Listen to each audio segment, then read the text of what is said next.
Miss Drew with the only plantain chips you should be eating, Aiko plantain chips in partnership with Mensdo Bissap. We have the sweet and we have the lightly salted. Get yours now. Follow us on Aiko Chips. Hey, hey, hey! Yes, guys, it's your girl, Miss Drew, your hostess with the mostest. And I'm back again with yet another video. I want to say thank you to all of you, every single one of you that has been watching, that has been subscribing, that has been commenting, that has been liking, sharing, showing so much love.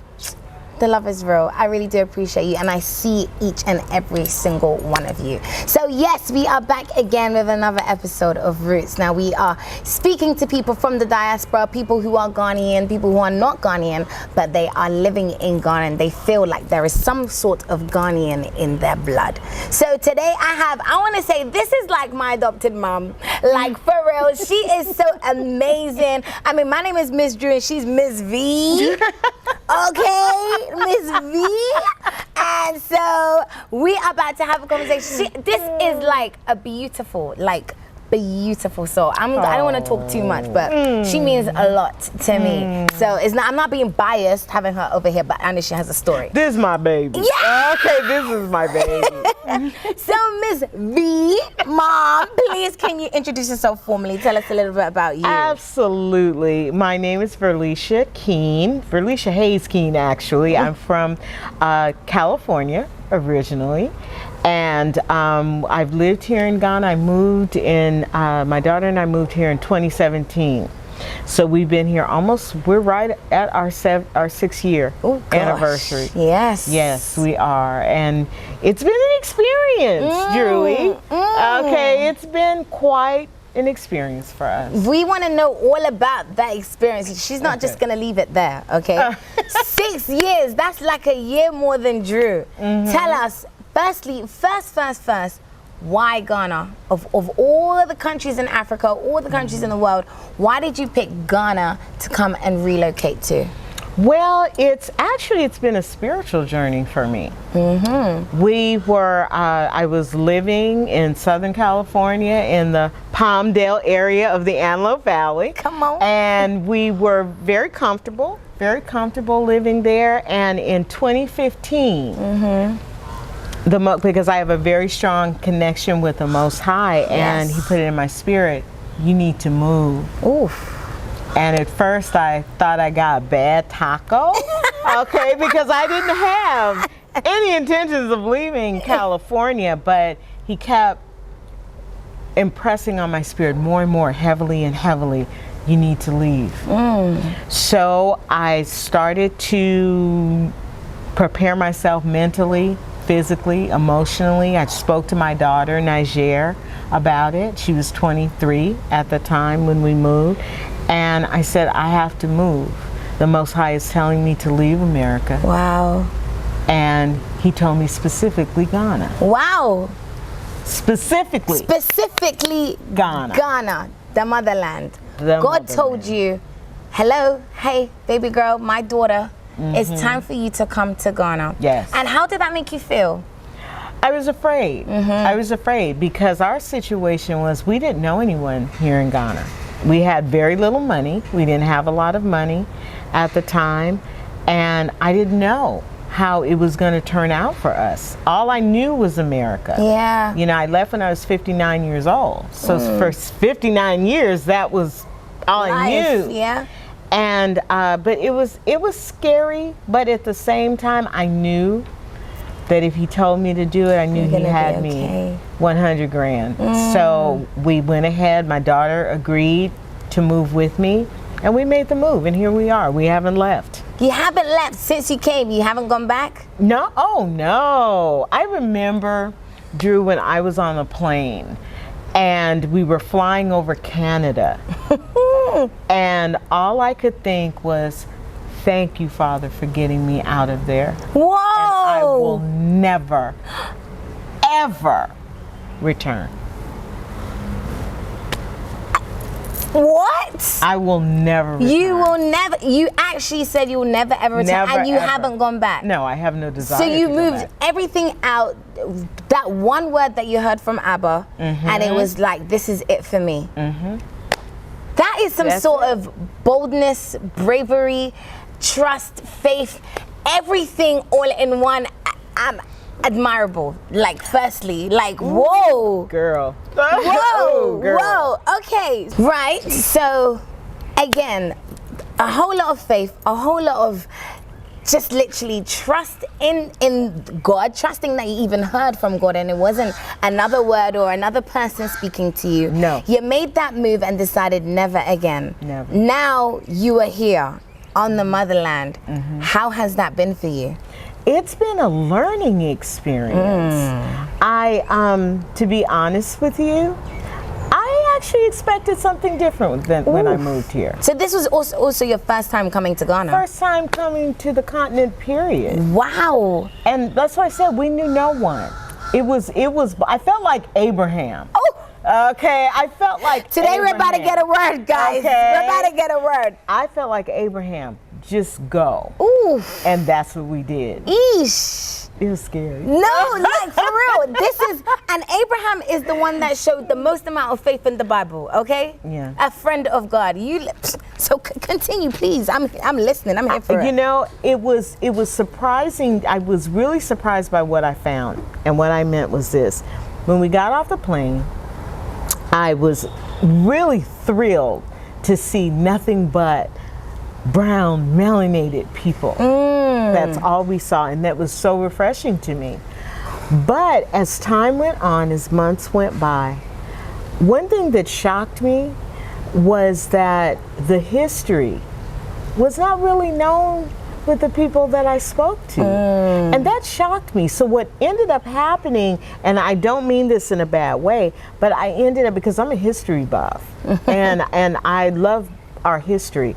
And I started to be the teacher. Wow. But I didn't think it would be that way. When we were getting ready to come here, I was like, oh my goodness, I'm gonna learn so much, because the people, they never left. We left. Yeah. But it really wasn't like that. So it was surprising for me. So the whole journey for me has been a learning experience. It's been a wonderful learning experience in a lot of ways, though. I like that. I like that. A wonderful learning experience. She came thinking she was going to learn, but also ended up being a teacher. This just shows the character of God, like, for real. Amen. We always have an idea of what we want it to go, or how we want it to go, and he'd be like, we make our own plans, but the Lord laughs at them. That's right. Like, for real. That's right. So now, 6 years deep, never left, no intention of going back, which I'm like, wow, there's nothing you miss from the States? The only thing I miss is the food. Oh! Okay, I do miss the food. I'm gonna be really honest about that. I really, really miss the food. Like soul food? All different types. I miss Mexican food. Oh, ooh, she misses the tacos. I miss my tacos. Enchiladas. I miss my burritos. I miss all of those things. And then the variety, the huge variety of food. I miss that. Have you not found a favorite in Ghana yet?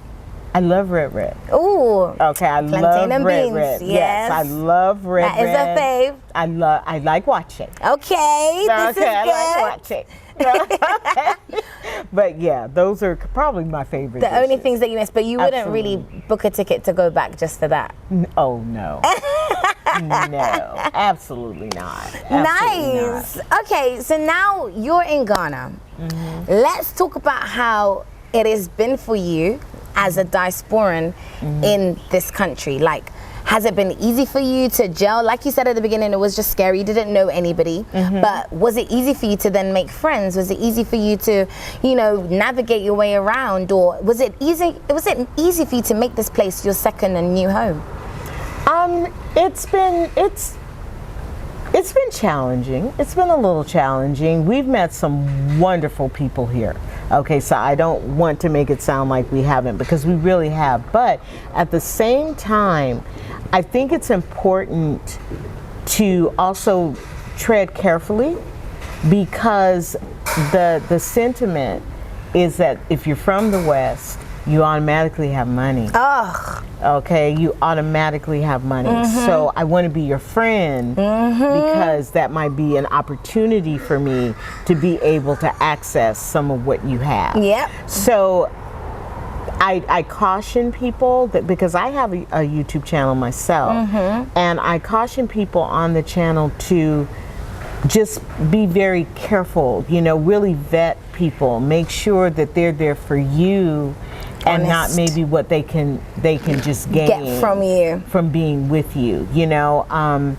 And I think that's important. 100%. Most definitely. So now I know a lot of stuff about her. So She does. You're about to tell us a little bit about what you have now birthed, now being here. So you have the Diaspora HQ. This is one of the reasons why she is here, because if you are watching, you are from anywhere in the world. Like I said, I know I've got a lot of you guys from the States that literally, you guys, you make me happy. I love you guys from the States, from the UK, from Canada that are watching. And there are a lot of you that also are probably thinking of moving to Ghana. This is your lady, okay? She has what I wish I had now that you have, okay? Diaspora HQ. So now one thing that I'm gonna talk about, which I'm like, you guys are so lucky and so blessed to have this, because I wish I had this when I first came. All of you guys that are from the diaspora, the States, the UK, Canada, wherever you guys that are watching and you're thinking of coming to Ghana, this is the lady that you need in your life. So right now, go to the description box where her details are gonna be and get that ready, because this is all about Diaspora HQ. Yeah. Just look at the name. The Diaspora HQ. This is the headmaster right here, the CEO, the everything. Tell us a little bit about it. Absolutely. Well, this is how I'm going to start. Okay. Okay. In the past year, the Most High has had me concentrating very much on the diaspora, on diasporans, and the need of diasporans.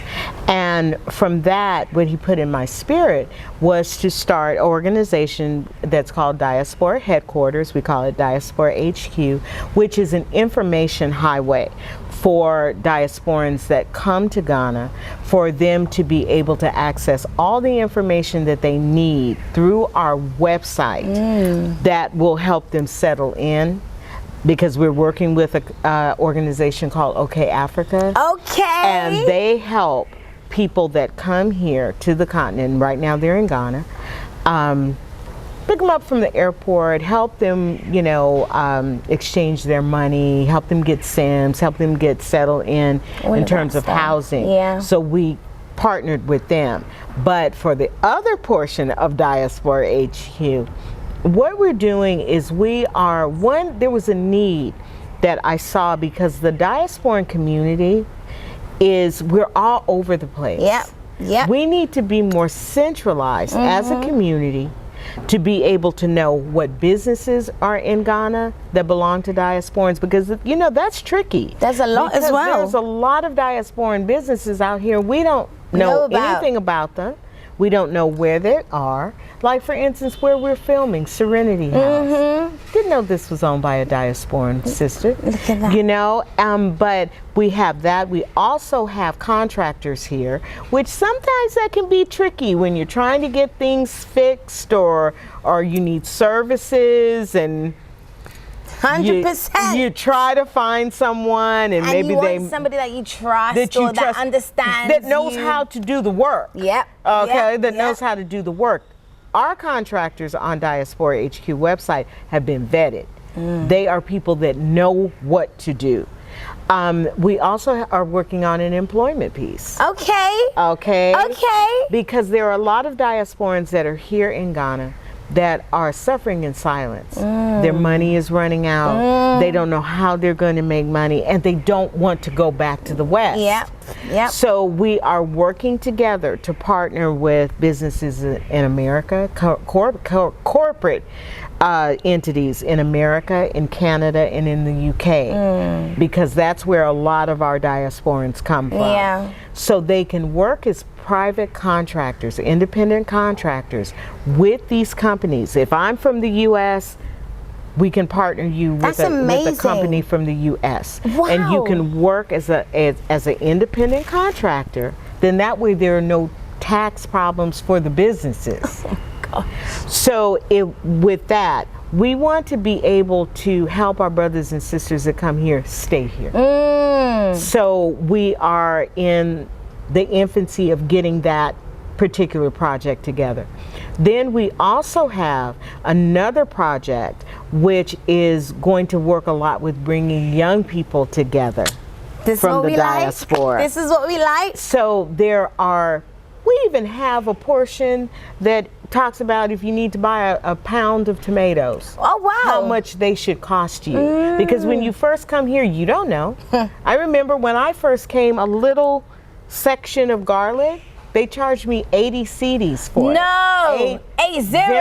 And that was in 2017. Okay, I'll keep going. Okay, because I didn't know any better. So I was going to pay that because I didn't know any better. Oh my God. But we have to take care of each other a little better than this. And I also want to mention this too. There was a young man that moved here from the States. He moved to the Cape Coast area. He took ill. No one knew who his family was. He passed away. Oh my gosh. And no one knew who to contact. Yeah. So I don't know if his family ever found out that he came here and he actually passed on here. Oh my gosh. We can't do that. We have to take better care of each other than that. Yeah. So we have a section or a page on our website where we can kind of let people know if you want to give us your information, not to get in your business, of course but not. if something were to happen, we want to be there. We want to be there for you. One of our sisters, her little girl took ill. She didn't have the money to pay the bill. All of Diaspora pulled together and we helped to take care of that for her. That's amazing. And it's definitely amazing, like I said, having a space where people come together, because yes, there are different diaspora WhatsApp groups and all of that stuff. But then sometimes it's very much of, because I know when I first came, I was like, oh, you're from the diaspora, let's be friends. Right. Or, oh, let's join a WhatsApp group. But then nothing is really actually happening in the group. You know, like you said, now a place where people can actually work, being able to still be in Ghana and get paid in a different currency. That is like goals. Yeah, being able to be in Ghana and know that you have, if your family are not here, you have a secondary family that understand you, that speak the way you do, that can support you. Right. And it's not like you said, not being all up in your business. No. But there's still just people that are out there that get you and that are there to help, so you don't feel like you're alone. So Diaspora HQ is like absolutely necessary. Absolutely. This is golden.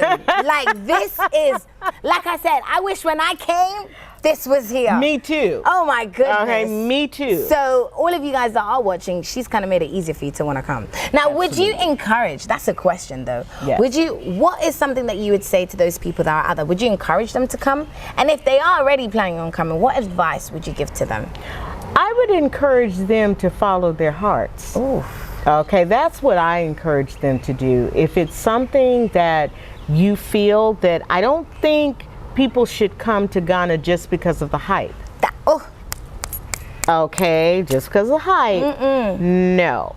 If you really feel in your heart, I want to go to Ghana, come to Ghana. Yeah. And make it happen here. But the advice that I would give is don't come with rose-colored glasses. Eish. Okay, thinking, oh, now I'm like in paradise, I'm going to Ghana, because that's not the situation. Yeah. Because you got to go through a lot of hills and valleys and twists and turns while you're here. And some of those twists and turns will make you say, I don't want to stay, I want to go back. Yeah. Okay, because of the challenges. Don't think that you're going to come here and it's going to be easy peasy.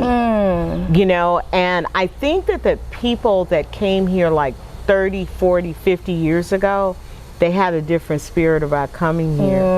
I think sometimes us newbies coming here, we're used to that microwave society. It is. It's not like that here. At all. Okay, you might want to get a driver's license. Well, you go to DMV, okay, in the States, you can get your driver's license very quickly. Here it might take a month or two. Or three. It's just the system is slower. There are certain elements of the system that's very frustrating. But when you come here, you got to come here ready to dig in, persevere, and not tap out. dig your heels in and not let the things you're going to face shake you. Yeah. What would you say has been like one of the like amazing highlights that you have experienced while being here? Because like you said, you're definitely not going back, and you don't want to go back. No. So there must be something that is, other than obviously the fact that Abba has spoken, but there must be something else that has confirmed his word that yes, this is why I'm supposed to be here and I'm enjoying it. I would say, and I might give an answer you may not expect. I would say that what makes it worthwhile for me being here, what's happening on the world stage. I know why the Most High told me to come here. And I feel safer here because on the world stage, things are crumbling. I've been saying that. Okay, and I've been saying it for a long time too. And that's why actually Most High told me to come here. Because he needed me, like so many others, even yourself, we needed to be forerunners. Yeah. Okay, and it's not easy being a forerunner. But we needed to be forerunners to prepare things for the deluge that's gonna happen, for our people that are going to come here. Yeah. We need to set things in place, such as I have a business that is called Welcome to Earth. Come on. And what we do is we're mud builders, construction builders. We build homes out of mud. And my main goal is to make sure we're there as a buffer when you get ready to build a home, because it's very frustrating building a home here. Trust me. Okay, it's very frustrating. So to cut down on that frustration for our brothers and sisters that are coming here, that's why we have the company we have. We take the headache, but we get your results. Come on. So it's to make it easier. And so many diasporans want to build out of mud anyway. That's good. You know, because it's self-sustaining way of building. And so we're there to make sure that it's going to be an easier process for you. So you don't have to go through some of the frustration that are attached with building a home. Because it's frustrating, because I'm building one. I have a very good friend who's building one, and she's like, we should have used you guys. Okay, we should have used you guys. So that's a highlight for me. Anything that I can do to make the transition easier for my brothers and sisters, I'll do it. That's beautiful. I'll do it. She's literally, look at her, putting her life on the line. She, like you said, going before you just so you guys can have an easier way. That's being the sacrificial lamb. This is, when I say you need her in your life, I was not joking, okay? If you didn't hear from Miss Drew, it's not true. Exactly. Right. So now, what would you say you're expecting to see from Ghana in the next like 5 to 10 years? Like, what would you like to see, and what would you say are your even plans? That's actually a really good question. What I'd like to see from Ghana, I would like to see Ghana care more about their people. I would like to see more growth here that actually touches the people of Ghana and not touches the pockets of the fat cats. I would like to see systems be put into place that will make just living, everyday living, a little easier for just the people of Ghana. And naturally, by us being from the States, it'll hit us too. But if it's easier, there won't be so much frustration, attached. Because I hear that from Ghanaians too. A lot of local Ghanaians are frustrated, and they want to actually leave here to go to the Western, whereas the people in the West are coming here. And it's always like they feel like maybe the grass is greener on the other side. But when you get there is when you're just like, oh no. Oh no, no. Not at all. There we at all. go. It's not. It's not. But like you said, try to do something to make everybody on this land feel available. And even though you're focusing on, you know, the diasporans, making them happy, still with the Welcome to Earth, that is still blending, giving jobs and giving opportunities to the locals that are in Ghana. And that is what we need. Yes. Because we do have a lot of people that are like, oh, the diasporans are all coming here. Some of the locals actually don't like us. Because it's like, you're all coming here, you're taking our jobs, you're fixing things up, you're coming with your money and leaving us like jobless or making us be workers. But it's all about integrating them and finding ways for us to merge together, so together we can make a better Ghana. Absolutely. So thank you, my darling. Thank you, my I appreciate everything that you are doing, like for real. And just the fact that you truly are a woman of faith, like you trust, and that must be hard sometimes. Like Abba has told you to do something, and you are like, you have spoken, so I'm gonna go. Have there been times where you're just like, actually, I'm tired? Or what is it that keeps you going? What is it that keeps you pushing? You know what? I want to say this. Can I just say this? What the Most High shared with me not too very long ago is that we operate in two systems. There are two systems to operate in. The system that we were born in, that we were conditioned to operate in, is actually Satan's system. Oof. Okay, that's a system where I have to work or else I'm not going to eat. I have to do certain things or I'm not going to be able to get what I need. Well, but then there's another system that the Most High is bringing us into as time progresses. That's the supernatural system. That system is relying on Him completely. You know, we say we walk by faith and not by sight, but I have to ask you, do we? Okay, do we? Really? If I know that my bank account is low, okay, I'm in trouble. That means I'm walking by sight because I'm looking at my account. Jesus, I said it. But He's pulling us into a supernatural system, which we're going to have to operate in before too long. We have to rely on Him for everything. That's it. So we can't walk by sight. We have to walk by faith. Yeah. That's the way that I'm walking. He's teaching me every day how to walk more and more in the supernatural system. That's His system. That other system will kill you through stress, through worry. His system, though, brings life. That's it. That is it. Life. Trusting in Jehovah Jireh. Our provider. Our provider. I mean, I can sit here and talk for ages. I told you, this is my mom, okay? This is my adopted mom. So before we leave, though, what is something that Ghana has taught you? How to be strong. Ooh. How to be strong through whatever you face. Ghana has taught me that I am even stronger than I thought. Wow. So how to be strong, and then how to be grateful. How to be grateful. Thanksgiving is needed. Gratitude is needed in all areas. Guys, I'm really sorry. I'm about to finish the conversation off camera. So before we leave, can you share with us where we can follow you, where we can be part of your journey, where if we are diasporas that are in Ghana that are watching, how we can be part of the HQ, where we can put in our data, be on the database, all of that goodness. Our website is diasporahq.com. That's our website for that. For my YouTube channel, that's Madam V. Come on. Okay, that's my name here, Madam V. And for our construction company, it's welcometoearth.com. We love it. We love it, guys. That's been another one. This has been good. It's been juicy. It's been full.